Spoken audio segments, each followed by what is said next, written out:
খোকারও হয়েছে ছেলে 2 বছর হলো, আর তো মাত্র বছর 25 ঠাকুর মুখ তোলো।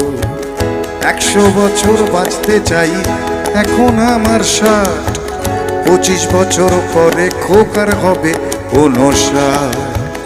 আশ্রমের এই ঘরটা ছোট, জায়গা অনেক বেশি, খোকা আমি দুজনেতে থাকবো পাশাপাশি।